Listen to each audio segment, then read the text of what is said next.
नमस्कार। देश की बात में हाजिर हैं। देश का बजट कल पेश होने वाला है। आज वित्त मंत्री निर्मला सीतारमण ने इकोनॉमिक सर्वे 2023 पेश किया है। साल 2023-24 में 6 से 6.8% विकास का अनुमान जताया गया है। मौजूदा वित्त वर्ष में ये 7% है। 2021-22 में विकास दर 8.7% थी। यहाँ बता दें कि इसलिए ज्यादा दिख रही है क्योंकि कोरोना का खराब असर अर्थव्यवस्था पर था और इससे पहले पड़ा था अर्थव्यवस्था पर। तो सर्वे के मुताबिक कोरोना महामारी में हुए नुकसान से अर्थव्यवस्था अब उबर गई है। 2023-24 में 6.5% विकास का अनुमान है। और आपको बता दें कि आज संसद में बजट सत्र की शुरुआत राष्ट्रपति द्रौपदी मुर्मू के अभिभाषण से हुई। उन्होंने कहा कि भारत के लिए अगले 25 साल बहुत महत्वपूर्ण हैं। ये अब विकसित होने की राह पर बढ़ रहा है। उन्होंने कहा कि दुनिया की 5वीं अर्थव्यवस्था बन गया है देश और हमें ऐसा भारत बनाना है जहां गरीबी ना हो। राष्ट्रपति ने ये बात भी कही कि देश को भ्रष्टाचार से मुक्ति मिल रही है और ये सरकार स्थिर, निडर और निर्णय लेने वाली है। मेरी सरकार के लगभग 9 वर्षों में भारत के लोगों ने बदला है।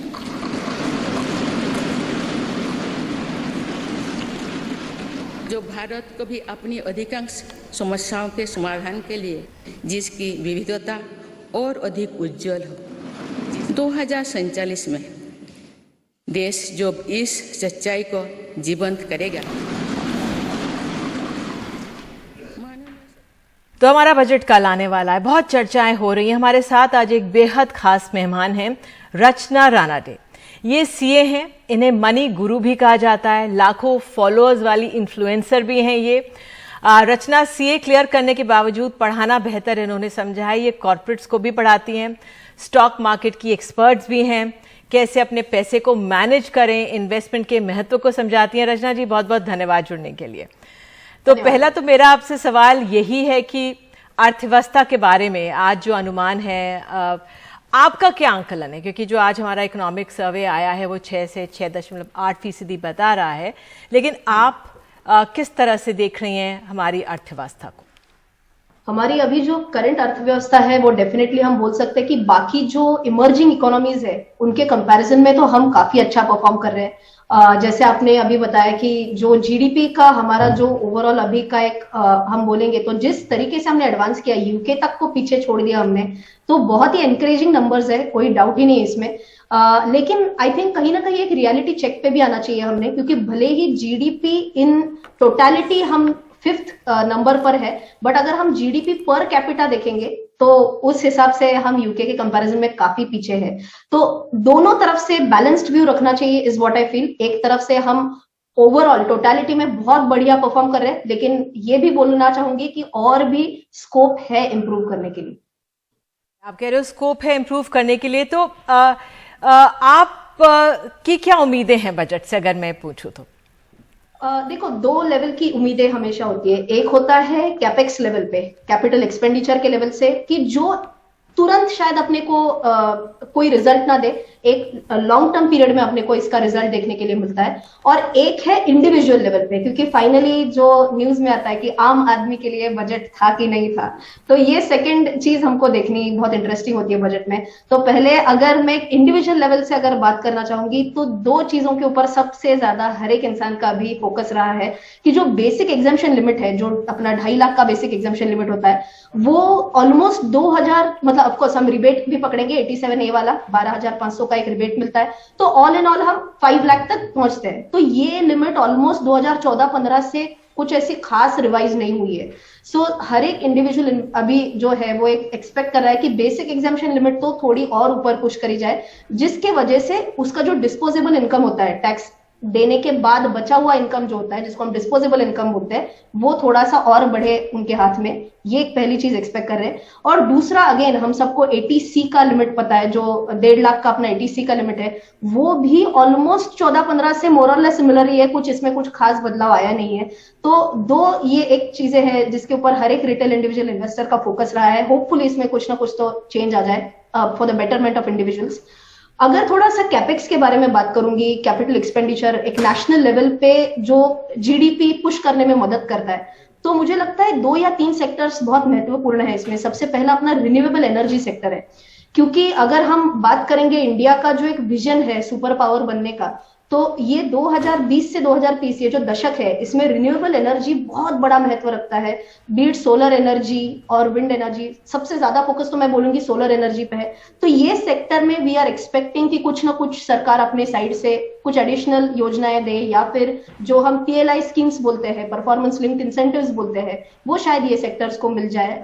दूसरा सेक्टर हो सकता है रेलवेज का, जहां पे हम सबको पता है कि रेलवेज में जो ओवरऑल जो हम मालगाड़ी बोलते हैं जिसमें गुड्स कैरियर होता है, ये ऑलमोस्ट रेलवे को 70-75% रेवेन्यू लेके देता है और पैसेंजर सिर्फ 20% रेवेन्यू देते हैं रेलवेज को।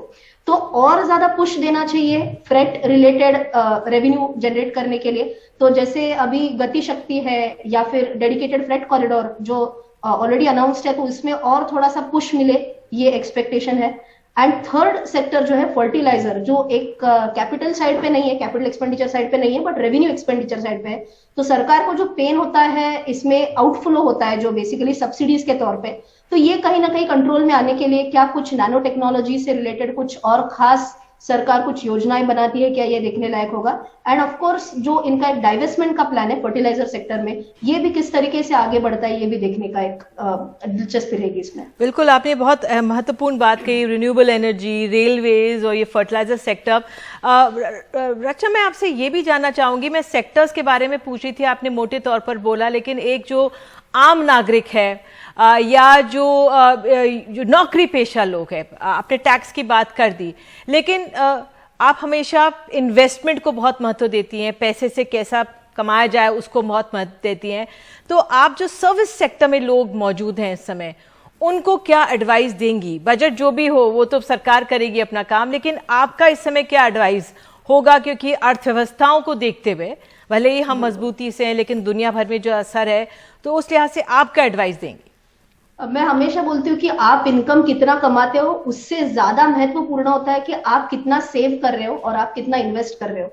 तो अभी 2023 में सब पूरी दुनिया भर में मंदी की बातें चल रही है, रिसेशन की बातें चल रही है, बट इस पूरे इसमें I think India definitely better perform कर रहा है as compared to western countries. आप यूएस बोलो, यूरोप बोलो, सबके कंपैरिजन में इंडिया ज्यादा बेटर परफॉर्म कर रहा है। तो इस चीज का फायदा उठाना चाहिए जो सर्विस सेक्टर में है इन लोगों ने। और कहीं पे भी अगर 1% हम जो देख रहे हैं जॉब कट्स हो रहे हैं अभी, तो ये जॉब कट की वजह से किसी भी इंडिविजुअल इन्वेस्टर को या फिर एक इंडिविजुअल को ज्यादा असर ना पड़े, इसके लिए इमरजेंसी फंड में, जो हमेशा मेरे चैनल यूट्यूब चैनल पे भी हमेशा बोलती हूँ कि हर एक इंडिविजुअल के पास इमरजेंसी फंड होना ही होना चाहिए, जो अपने 6 महीने का आपका खर्चा होता है उतना अमाउंट आपके बैंक अकाउंट में साइड में रखना चाहिए, ताकि जो 2023 की जो दिक्कतें सब बड़े बड़े दिग्गज जो बोल रहे हैं वो अगर भी आती है, इंडिया में भी अगर उसका इम्पैक्ट पड़ता है, तो भी उनको एकदम ऐसा झटका जैसा नहीं बैठना चाहिए। उनके पास एक 6 महीने का अपना गुजारा करने के लिए पैसा साइड में उन्होंने रखा हुआ होना चाहिए।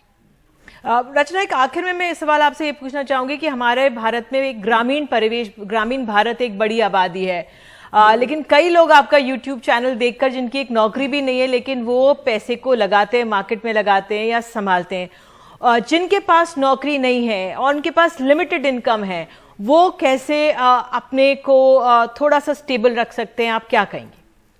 अभी मैंने जो मराठी चैनल रिसेंटली स्टार्ट किया था वो मेनली इसी चीज के लिए टारगेट किया था कि Tier 2, Tier 3 सिटीज जो शायद इंग्लिश नहीं समझेंगे इतने अच्छे से, वो उनकी मातृभाषा में समझ पाए, इसके लिए मराठी चैनल चालू किया था।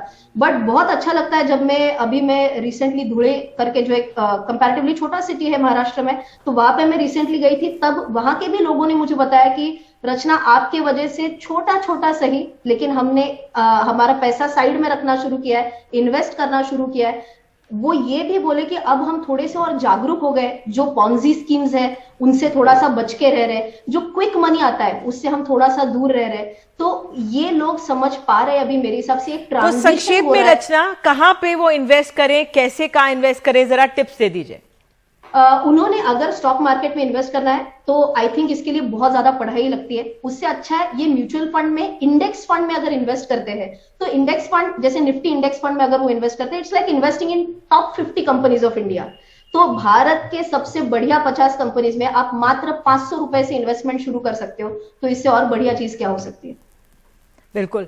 रचना, आप हमारे साथ जुड़ी, आपने बातें की, मुझे लगातार कहा जा रहा है समय हो गया, लेकिन बहुत अच्छा लगा आपसे बात कर और वाकई अपने पैसे को सहेज कर रखना बहुत महत्वपूर्ण है।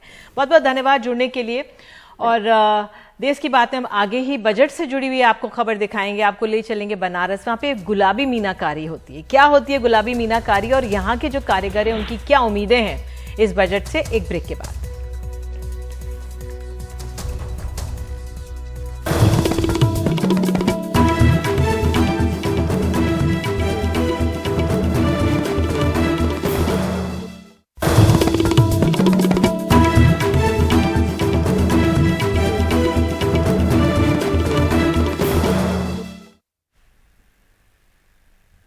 तो देश की बात में बात अब बनारस की करते हैं। सोने और चांदी पर गुलाबी मीनाकारी की कला बनारस की वो कला है जो कभी राज्य रजवाड़ों के समय में खूब फला फूली।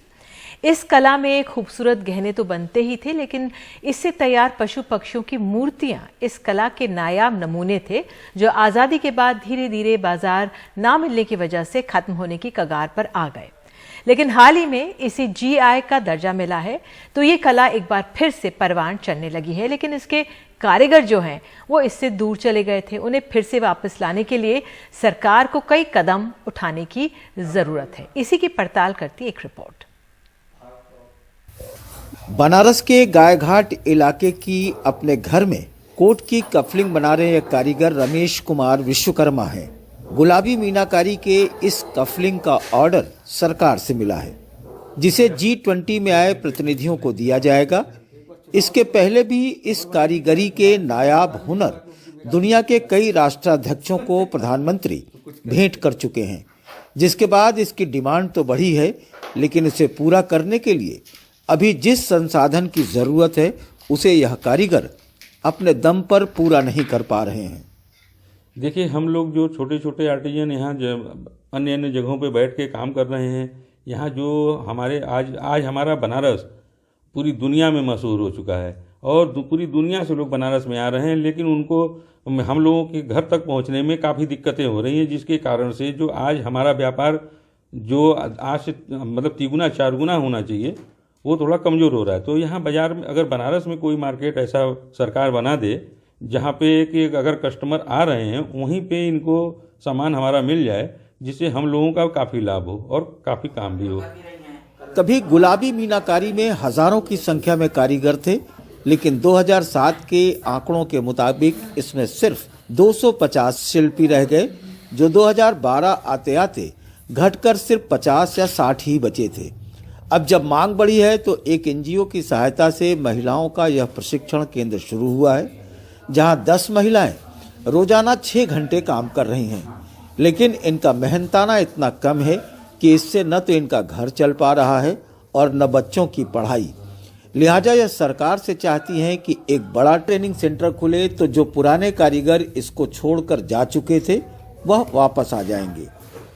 हम लोग सरकार से चाहते हैं कि ये तो हम लोग का प्राइवेट है जो कि 3000 मिलता है। हम लोग सरकार से चाहते हैं कि हम लोग को और जगह बढ़ा दिया जाए और उसमें मानदेय हम लोग का ज़्यादा बढ़ जाए, ताकि उनका जो काम हम लोग करते हैं वो और ज़्यादा हम लोग कर सकें। पैसा तो बहुत कम मिलता है हम लोग को, क्योंकि बच्चे को पढ़ाई लिखाई सब चीज़ देखना है। हम लोग सोच रहे हैं कि थोड़ा सा पैसा सरकार बढ़ाए हम लोग को, कि बच्चे को भी मैनेज हम लोग करें। फिर हम लोग को महिला है, पहले तो महिला मतलब काम नहीं करती रही, अब तो निकल रही है। पैसा की वजह से सबको पैसा की जरूरत पड़ती है, हर आर्टिजन को।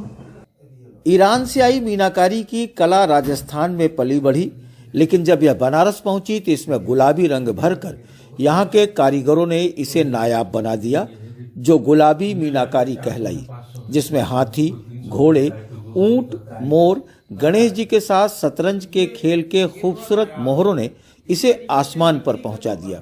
लेकिन इस कला में सरकार की तरफ से बुनकरों जैसी मदद नहीं मिल पा रही है, जिससे ये कला आम लोगों के लिए सुलभ नहीं हो पा रही है। इसलिए कारीगर चाहते हैं कि सरकार बुनकरों की तरह इन्हें भी बिजली की सुविधा दे।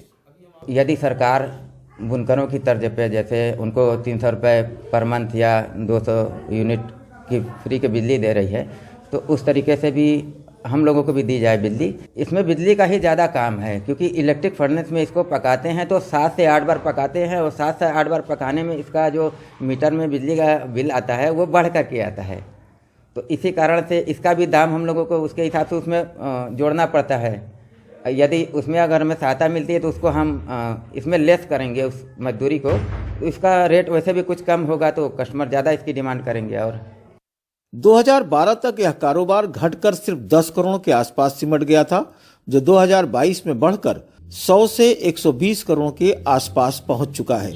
अगर सरकार इसमें थोड़ी और मदद कर दे तो यह विदेशी मुद्रा का एक बड़ा व्यापार बन जाएगा। कभी बदहाली की मार झेल रही गुलाबी मीनाकारी रफ्तार तो पकड़ रही है, लेकिन बदहाली की वजह से इस कला से जो कारीगर दूसरे बाने में चले गए और नई पीढ़ी नहीं आ रही है, उसके लिए सरकार से बड़े मदद की दरकार है। अगर सरकार से ये मदद मिलती है तो न सिर्फ इस कला में गुलाबी रंग भरेगा, बल्कि इन कारीगरों की और नई पीढ़ी में भी एक खुशहाली आएगी। वाराणसी से पुरुषोत्तम के साथ अजय सिंह, एनडीटीवी इंडिया।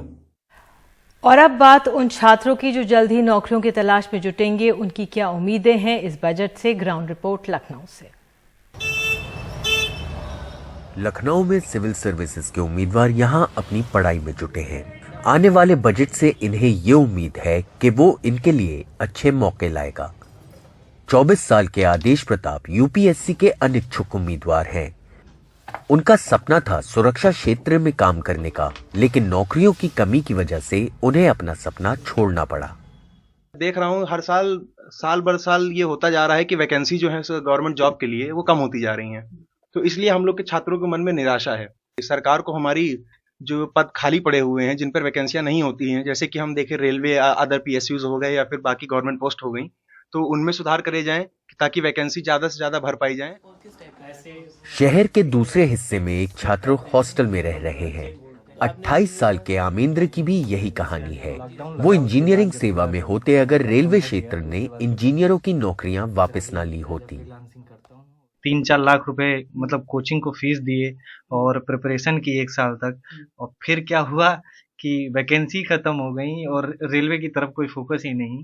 तो हम लोग को थोड़ा घर पे आके बहुत बुरा लग रहा था कि पैसा भी चला गया और लॉकडाउन लग गया। अब तो आगे कुछ समझ में नहीं आ रहा था। फिर हम जॉब ढूंढने लगे, क्योंकि लॉकडाउन था तो ऑनलाइन ही ढूंढ रहे थे जॉब, कहीं मिल जाए 2-4-5 हज़ार की। फिर हमने फ्रीलांसिंग स्टार्ट की करना, और फ्रीलांसिंग करते रहे। तो लॉकडाउन में फिर 1 साल पूरा ऐसे ही चला गया लॉकडाउन में। तो हम फ्रीलांसिंग करते गए और धीरे धीरे करके उसमें ग्रोथ की हमने। मतलब सपना था कि बीटेक करने के बाद इसी सेक्टर में रहेंगे, इंजीनियरिंग सर्विस में जाएंगे। जब ओवरऑल उसकी वैकेंसी कंपेयर की तो ऑल ओवर इंडिया 20 से 30 वैकेंसी अभी भी जो आती हैं, 20 से 30 वैकेंसी है मैकेनिकल से। गवर्नमेंट से यही अपील होगी कि हम लोग डिफेंस के सेक्टर में और जो इसरो है इसमें ज़्यादा इन्वेस्ट करना चाहिए, क्योंकि फ्यूचर यही है हम लोगों का। जो हम नई टेक्नोलॉजी, जितना ज़्यादा हम टेक्निकल बैकग्राउंड में जितना ज़्यादा हम आगे होंगे, क्योंकि डिमांड सबसे ज़्यादा फ्यूचर में टेक्निकल चीज़ों की रहेगी। सूत्रों का कहना है कि इस साल के बजट में जोर स्थायी नहीं बल्कि अस्थायी नौकरियों पर होगा, लेकिन नौजवान अस्थायी या गिग कर्मियों के तौर पर काम नहीं करना चाहते। मेरे हिसाब से गवर्नमेंट को इस समय सेल्फ रिलायंस पे ज्यादा फोकस करना चाहिए, क्योंकि गवर्नमेंट जॉब्स उस लेवल पे नहीं क्रिएट हो सकती हैं। It's a matter of fact. Sir, gig economy में हम लोग ने ज्यादातर देखा है कि उनके पास जॉब सिक्योरिटी नहीं है। They are treated like they are labour. मेरे हिसाब से कि हम लोगों को टेक्निकल सेक्टर में थोड़ा ज़्यादा जो भी करना चाहिए, इन्वेस्ट करना चाहिए। एक तरफ सरकार की चाह ये है कि यंग बिजनेसमैन और गिग वर्कर्स को लोन्स के थ्रू सपोर्ट किया जाए, और दूसरी तरफ जो यंग प्रोफेशनल्स हैं उनकी ये मांग है कि इन्वेस्टमेंट टेक इनोवेशन में हो और नई जॉब्स क्रिएट करी जाएं। लखनऊ में अपने कैमरा सहयोगी विनीत के साथ वेदांत, एनडीटीवी इंडिया।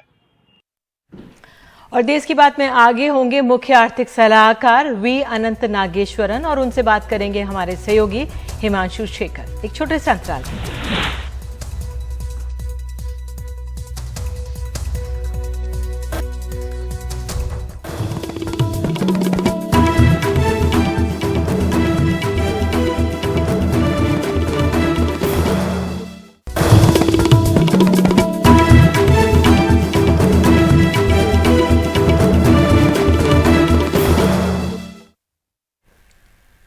तो मुख्य आर्थिक सलाहकार वी अनंत नागेश्वरन से बातचीत हम आगे आपको दिखाएंगे, लेकिन पहले एक और खास बातचीत दिखाते हैं। बजट में सबसे बड़ा सवाल यही है कि क्या आम लोगों को टैक्स में राहत मिलेगी।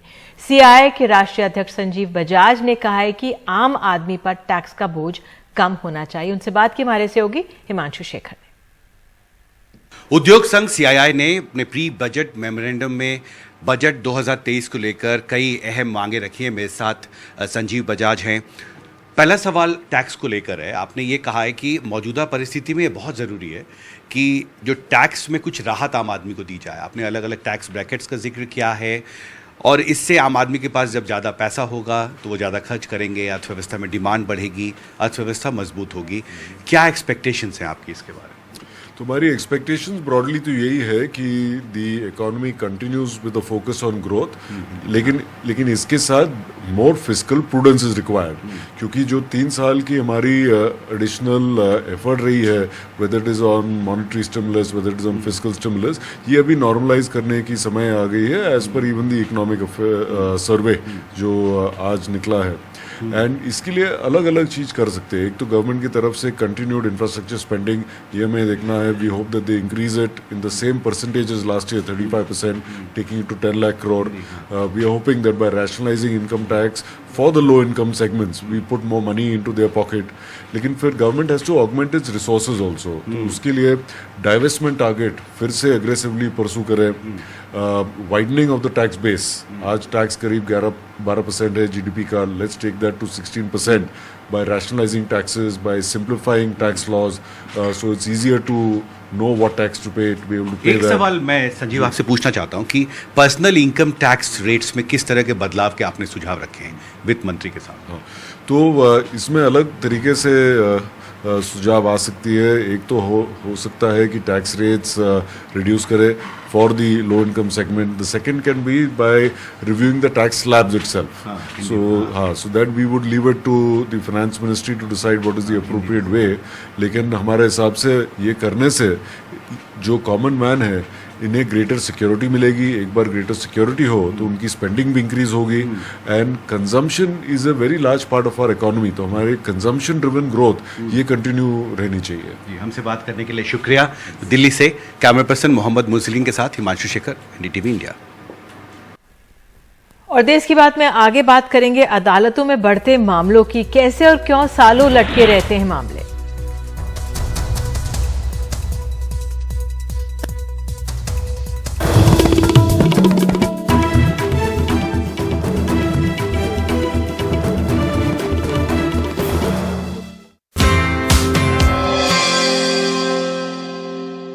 संसद में बजट पेश होने से ठीक एक दिन पहले वित्त मंत्री ने आज एक आर्थिक सर्वे पेश किया है।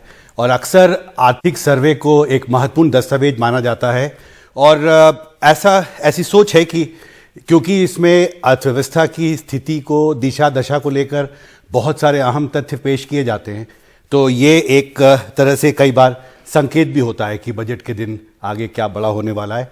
और इन सभी इश्यूज़ पर बात करने के लिए मेरे साथ हैं भारत के मुख्य आर्थिक सलाहकार वी अनंत नागेश्वरन। आपका स्वागत है अनंत जी एनडीटीवी में।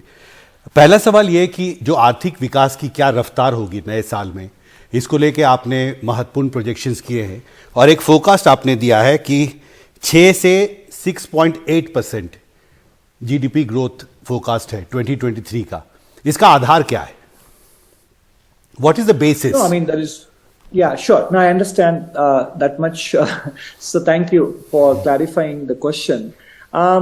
First of all, our economic growth rate this financial year is estimated to be 7%. NSO released the estimate a few weeks ago. So the momentum in the economy is going to continue. Of course, although the third and the fourth quarter growth rates will be slightly lower, there is no, if you look at the historical patterns, there is no trend that if economic growth rate slows down in the third and the fourth quarter, it spills over into the first quarter of next year. That doesn't happen. So overall, we are confident about the economy achieving a growth rate of around 6.5%, but downside risk is higher because currently industrial production, credit growth, private sector investment, private consumption, all of them are growing at a reasonable rate, and the trend will continue. Of course, any statement about economic growth is always subject to assumptions. Underlying assumptions is that commodity prices will not again go back up like we did in 2022. So subject to these assumptions, our best guess is that the economy will grow at around 6.5% per annum in real terms next year, with the range of 6 to 6.8, which means the downside risk is slightly higher than growing above 6.5%. So growing below 6.5% has a higher chance than growing above 6.5% in 23-24. Right so ऐसे में ये सवाल उठता है कि आपने कहा कि इंटरनेशनल इकोनॉमी में बहुत सारी अनिश्चितताएं हैं. There are uncertainties in the international economy and in your media briefing I was there sir, you said कि जो international petrol crude oil prices हैं इनको प्रेडिक्ट करना बहुत मुश्किल है, but assumption is that if they remain below $100 per barrel band, then this growth forecast will stand. So my question is that today I was seeing that the Brent crude oil prices are now hovering around $82, $83 for the last couple of days. And in fact, last week, Petroleum Minister also made a statement that oil companies should consider giving relief to common people because petrol diesel prices have been at a fairly high level since 22nd May when the last revision was made. So do you think that as a short-term measure, while these uncertainties continue to remain and cloud the future prospects of Indian economy, there is some space, some elbow room that oil companies have to give some kind of relief to common people? It is difficult for me because I don't have the figures on oil company margins and the extent of under recovery when oil prices were higher. It is difficult for me to make a definitive statement on that. So yeah, I need to have information on the extent of under recovery and since when, whether the current prices are current retail prices of petroleum products are based on a particular number for the crude oil price, and whether the current crude oil prices is above or below that. We need to have a much bigger clarity on these numbers before I can give you an answer. On inflation also, some very important facts have been put in the economic survey. मेरा सवाल ये था कि महंगाई के मोर्चे पर आगे क्या प्रोजेक्शंस है आपकी, क्योंकि हमने देखा है कि अभी वीट प्राइसेस को लेके बहुत चिंता है और एफसीआई ने ओपन मार्केट सेल के जरिए एडिशनल स्टॉक्स को रिलीज करने का फैसला भी किया है जिससे कि ऑगमेंट हो सके. The supply of wheat can be augmented in the market. On the wheat front, how do you see the food economy now taking shape in next few months, considering the fact that you have to actually get into the market and through open market sale, release more wheat stocks? Sure. I think the government has done this kind of inventory management and reducing the volatility and disruptiveness of higher prices and balancing the interest of producers and consumers. Those things were done in the course of 2022 and they will be resorted to in 2023 as well as and when the situation demands. But precisely what impact will these measures have on the ultimate retail price of this will be difficult to judge at this point. Right. One question about the income tax. I remember we asked this question to you in the media briefing as well. Almost all important industry associations have given in their pre-budget memorandum that there is a need to reconsider the tax rate because for last few years, the Aam Aadmi has not been given relief in the personal income tax rates. Now you have said that the tax collections have been buoyant. The mood, of course, is economy expected to grow at 7% in the current fiscal. How do you see these kind of suggestions that are coming from industry? Because there is a thinking that if people are able to save more money, they spend more money and the consumption expenditure when it goes up, then of course it helps boost demand in the economy and that helps boost economic growth. How do you see this thinking? I think if we wait for another few more hours, in less than 24 hours, we will know our answers to this question. right? In the agriculture sector also, your economic survey says that there is a lot of investment. You yourself said that the private investment actually increased to 9% in the present fiscal. Agriculture, of course, a very key area, and I've done ground reports, sir, in villages and in parts of Western UP, and farmers are saying that we just want one thing. We don't want any kind of relief or any kind of support from the government. If you just ensure that the MSP rate that is fixed in Delhi, if we can sell our produce at that rate, we will be able to take care of our own agriculture and economy. And this is also important because they were also complaining that the inflation is still high in rural India. And in fact, the Ministry of Statistics data showed that while in urban area it has gone below 6%, overall also it is below 6%, but in rural area, I think it is around 6.05, still slightly over the RBI tolerance band. So how do you see these kind of assertions that have come from rural India about budget? No, I think I hear your point about the farmers' preferences and inflation rates being slightly on the higher side. Of course, domestic factors, local factors will play a part in a large country such as ours. And it is difficult for me to comment on the implications, and that is why the government has continued with its food subsidy program in rural areas. And we also presented in the survey that various schemes announced by the government have brought down the out-of-pocket health expenditure of households in the country. So simultaneously, there are factors that can be controlled, and the government has done that in terms of the PM Kisan cash support that has been extended to crores of farmers in the last several years. So wherever possible for the government to provide relief, whether it is for inflation or for remunerative prices or for managing their health expenditure, etc., the government has done. That is why we call the social welfare schemes of the government as a big tent. Yes, there will be occasional short-run disruptions and inconveniences caused by price increases, and wherever possible the government has stepped in to address and protect the purchasing power of lower and poorer income classes, and we will continue to do that. Yeah, one last question, sir. You said, आपने अपनी media briefing में कहा कि जब private sector की तरफ से investment बढ़ेगा तो एम्प्लॉयमेंट के मोर्चे पे भी we will get positive results. Now we know that this has been the time when there is a lot of talk about tech layoffs in different parts of the world. Global economic slowdown is affecting the employment, especially in the big tech sector. इस issue को कैसे address किया जा सकता है? आपको क्या लगता है कि अगले एक साल में इस इशू को एड्रेस करने के लिए भारत को क्या करना चाहिए? So in the private sector, there will be hiring sprees, as well as there will be occasional cyclical developments and setbacks. These are normal in the private sector economies. And until last year, there was a major hiring boom in the tech sector.